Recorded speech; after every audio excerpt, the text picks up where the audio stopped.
Welcome to the Facilitators Deep Dive Podcast, your podcast on your way to facilitation mastery. Welcome to our deep dive into Amy Edmondson's The Fearless Organization.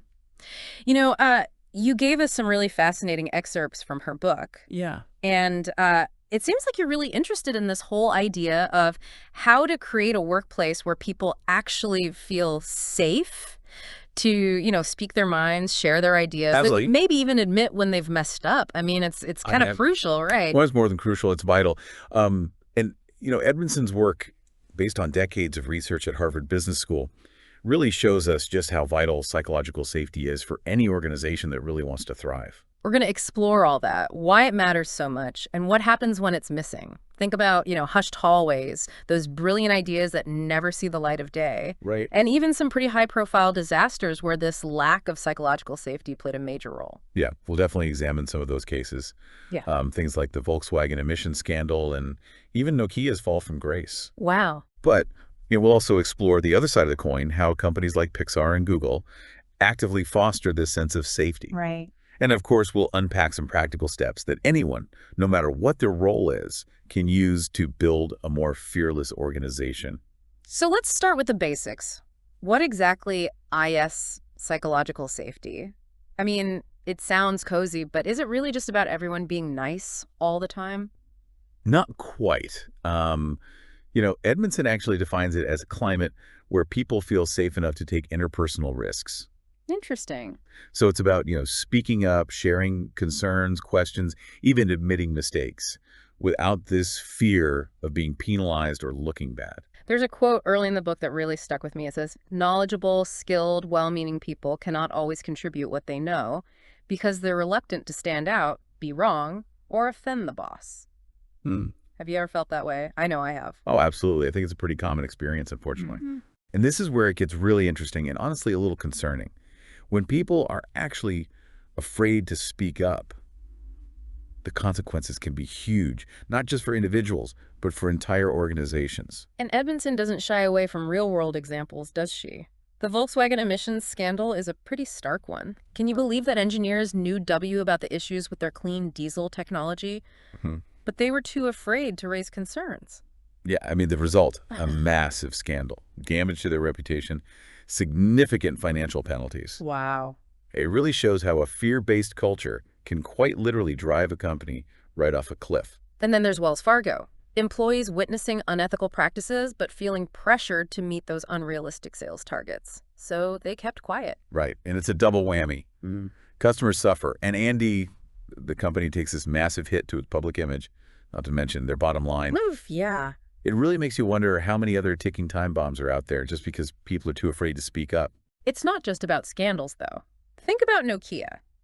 They were once giants in the mobile phone world, but they totally failed to adapt to the smartphone revolution. Why?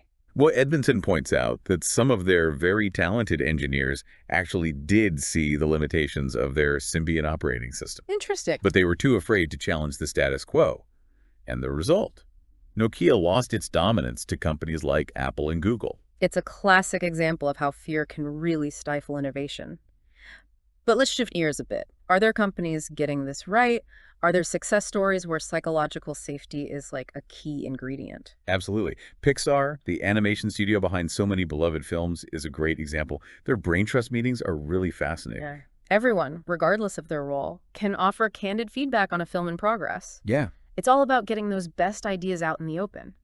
Even if it means admitting that a scene isn't working or a character feels flat, it makes you wonder, is that how they come up with such creative, out-of-the-box ideas? Exactly. They've built a culture where it's safe to, as they say, fail well, to experiment without fear of reprisal, and that freedom to take risks is directly linked to their success. Another example is Bridgewater Associates, the hedge fund founded by Ray Dalio. They practice what they call radical truth and transparency. That sounds intense. Yeah. I mean, is it truly safe for people to disagree? Or does it just create a different kind of pressure cooker? That's a great question. But they believe that even uncomfortable, open communication is essential for making the best decisions. They challenge each other's ideas constantly, pushing for that deeper understanding. It's fascinating how these different companies, Pixar and Bridgewater, with their seemingly very different approaches, both highlight this same principle. Right. Psychological safety can take on different forms, but it's always about creating a space where people feel safe to speak their minds and really contribute their best. So we've seen what happens when psychological safety is missing A and D when it thrives. But the big question is, how do you actually create it? Is it something you can learn and implement, or is it just luck? Thankfully, it's not about luck. Edmondson gives us this leader's toolkit with practical steps anyone can take to build psychological safety. Okay. And she explains the psychology behind why these actions work, which makes it even more valuable. Okay, so we've seen the why. Now let's get into the how. What's the first step in this toolkit? It all starts with setting the stage. Leaders need to create an environment where psychological safety can flourish, and there are 3 key actions for doing that. So we were just starting to dig into Edmondson's Leaders Toolkit, right? Those 3 key actions for setting the stage. But before we dive in, I'm curious. What are your initial thoughts on how leaders can really make it safe for their teams to actually speak up? Oh, that's a great question to consider. Edmondson, she really emphasizes the importance of framing the work, especially when it involves a lot of uncertainty. Leaders need to help their teams understand that when we're dealing with, complex work, innovative work, there are going to be unknowns and mistakes. Well, they're inevitable. What do you think? Have you ever been in a situation where, the fear of making a mistake actually kept you from speaking up? Oh, definitely. And I bet a lot of our listeners can relate to that too. I think Edmondson's spot on when she says that leaders really need to acknowledge this, even emphasize it. Right. If we're constantly worried about getting it wrong, we'll never try anything new. Exactly. And, the leader's own behavior is so crucial here. Sharing stories about their own mistakes, what they learned, how those experiences actually led to growth, that can be so powerful. Mhm. It shows vulnerability, right? And it creates space for others to be vulnerable too. It's like saying, hey, we're all human. We all make mistakes. It's okay. And that can be so liberating, especially in a work environment where it feels like everyone's trying to project this image of perfection. Absolutely. It's about normalizing failure as part of the process, not something to be feared. Framing the work also involves being super clear about the need for everyone's voice to be heard. Leaders need to make it really explicit that they want diverse perspectives, even dissenting ones. So it's about shifting from that don't rock the boat mentality Yeah. to more of a we're all in this together approach, Exactly. especially when we're navigating, uncharted territory. You need all hands on deck, all voices contributing. Yes. And emphasizing the why behind the work is also key. When people understand the bigger picture, their role in it, the purpose driving it all, they're so much more likely to feel invested and empowered to contribute. Okay, so that's setting the stage. What about those real-world examples we talked about earlier? Do they connect back to this idea of framing the work? Let's take U.S. Airways Flight 1549, the Miracle on the Hudson. Hmm. You might think, what does a life or death emergency have to do with psychological safety? But it's actually a fascinating case study. It was the culture of psychological safety in the cockpit that allowed them to perform so flawlessly under such extreme pressure. Right. Think about it. Captain Sullenberger and First Officer Skills had just met that day. Yeah. Yet there was no hesitation, no fear of speaking up. Sullenberger, he took control because of his experience with that specific aircraft. And Skills, without letting ego get in the way, he acknowledged that and focused on those emergency procedures. It was seamless teamwork. And it goes directly back to their training in cockpit resource management, which emphasizes open communication even in those really high-pressure situations. Right. This wasn't about hierarchy. It was about everyone contributing to the best of their ability for the sake of safety. It's an amazing example of how psychological safety can literally be a lifesaver. But it's not just about preventing mistakes. It's about enabling peak performance in any high-stakes situation. This reminds me of another example Edmondson highlights. DaVita, the kidney care provider, they actually call themselves a village with their CEO as the mayor. It's not just quirky branding, though.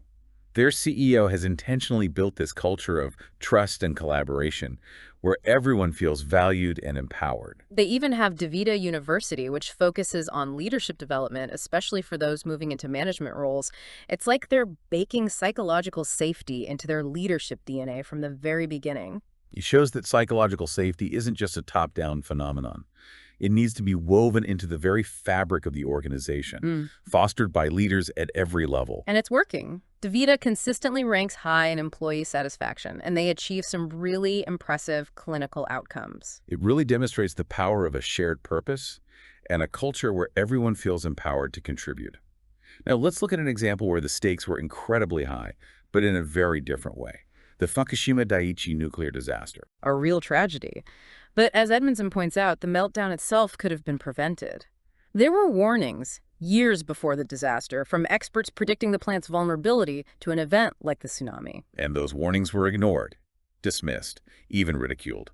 One expert, he even wrote an article titled, "Why Worry? Japan's Nuclear Plants at Grave Risk from Quake Damage." And a top regulator called him a nobody. Imagine having the courage to speak up like that, only to be completely shut down. It's heartbreaking, because if those warnings had been taken seriously, if there had been a culture where those dissenting voices were welcomed, the disaster could have been mitigated or even avoided altogether. It's a stark reminder of what can happen when we silence those who speak truth to power, especially when the stakes are so high.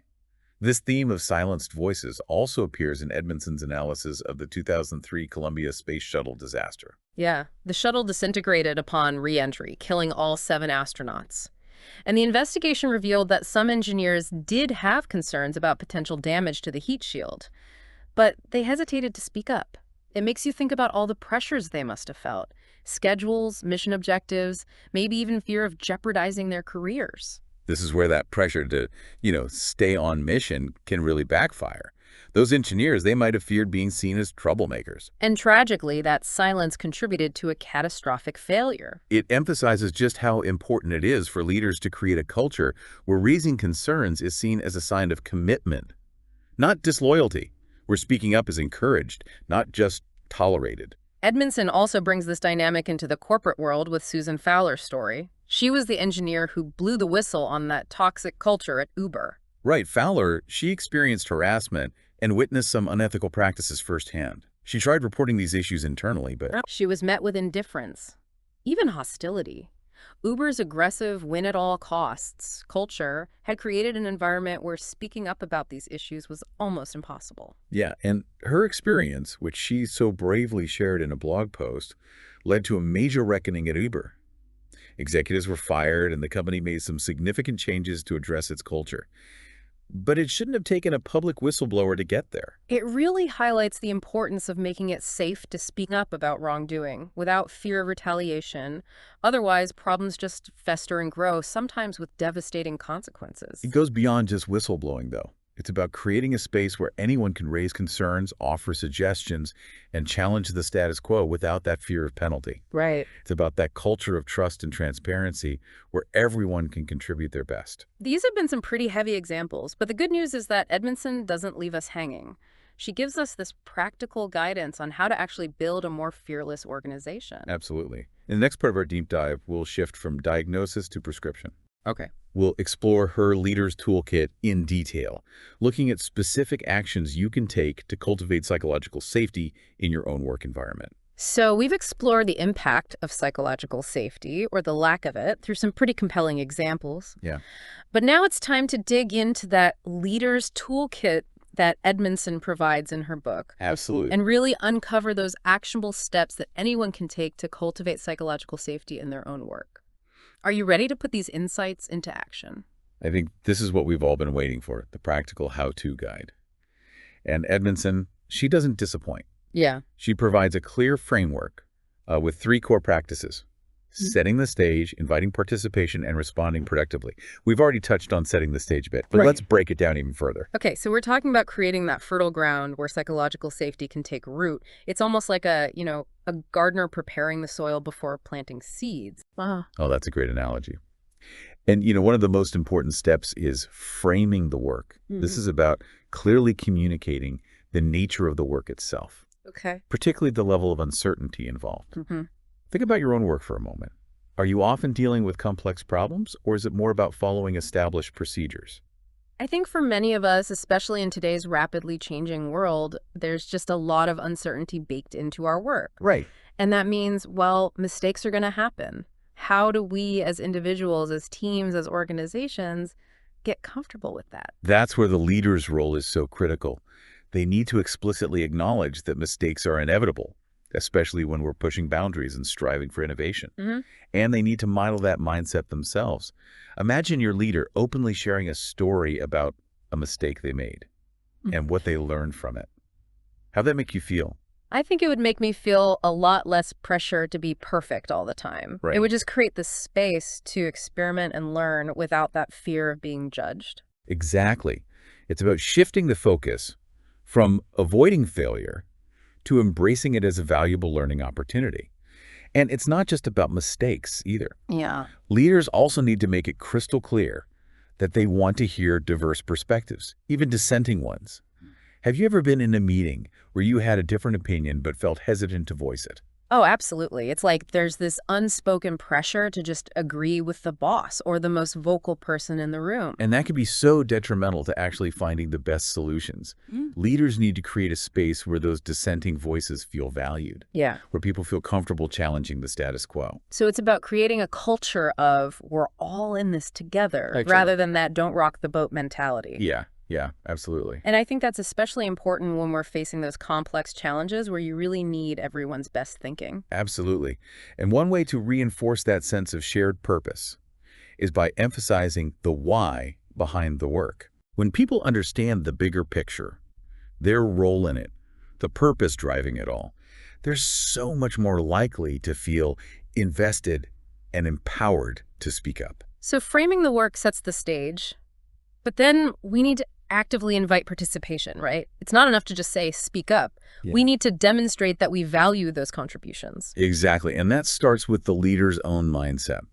Edmondson talks about the importance of what she calls situational humility. Okay. It's the willingness to acknowledge that you don't have all the answers, that you need the input of others to make the best decisions. What do you think?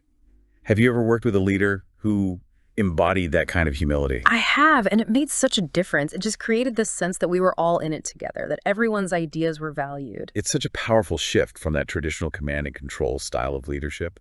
It's about recognizing that everyone, regardless of their position, has something valuable to contribute. And it goes hand in hand with being a good listener, right? It's not just about waiting for your turn to speak. It's about truly hearing and understanding what others have to say. Yes, active listening is crucial. It signals respect, it builds trust, and it really encourages people to share their ideas.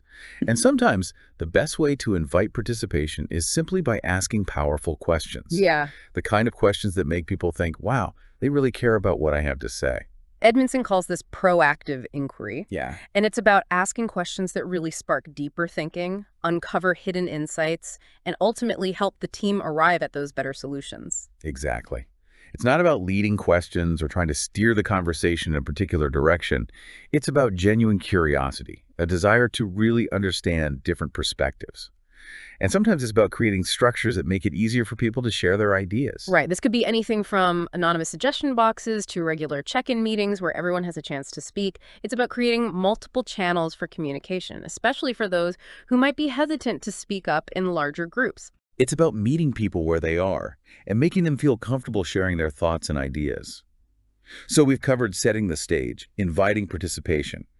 The final piece of the puzzle is responding productively. This is where the rubber really meets the road. Yeah, because how we respond to someone speaking up, sharing an idea, or even admitting a mistake, that can really make or break that sense of psychological safety we've worked so hard to build. One of the simplest yet most powerful things we can do is express appreciation. Yeah, a genuine thank you for sharing that can go a long way. It acknowledges the courage it took to speak up, Right. and it reinforces the message that their voice truly matters. Have you ever been in a situation where you took a risk by speaking up and your leader responded with appreciation? I have. It was so affirming. It made me feel seen, valued, and it definitely made me more likely to speak up again in the future. Exactly. And it's not just about praise either. It's also about how we handle mistakes. Remember, we've already framed the work as involving uncertainty Right. and inevitable mistakes. Right. So when those mistakes happen, how do we respond? That's where destigmatizing failure comes in. Yes. It's about treating intelligent failures as valuable learning opportunities, not occasions for blame and punishment. It's about asking questions like, what happened? What can we learn from this? How can we do better next time? Right. It's about shifting the focus from who's to blame to what can we learn? And this is so crucial for fostering innovation. Yeah. If we're not failing, we're probably not pushing ourselves hard enough, not taking enough risks. And then there's the flip side of that.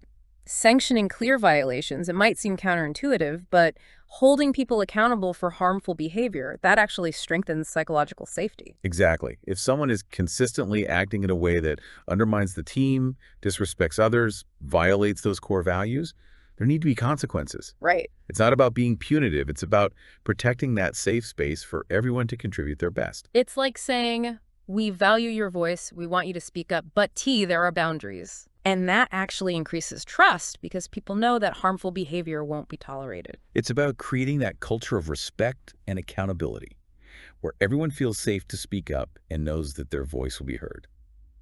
So we've covered the 3 core practices: setting the stage, inviting participation, and responding productively. Yeah. What stands out to you as the most important takeaway from this toolkit? For me, it's that psychological safety isn't just a nice to have. It really is essential for innovation, performance, and just creating a work environment where everyone can thrive. And the good news is it's something we can all contribute to, regardless of our role. Absolutely. Even small steps can make a big difference. Start by asking yourself, what one action can I take today to make my team feel safer to speak up? That one question, and the actions that follow, could be the start of something truly transformative. Thanks for joining us for this deep dive into the Fearless Organization.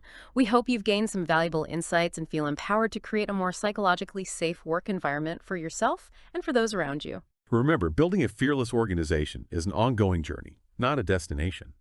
But it's a journey worth taking, because when people feel safe to speak up, to share their ideas, to take risks, amazing things can happen. See you next time on the Facilitators Deep Dive Podcast, your podcast on your way to facilitation mastery. Until next time.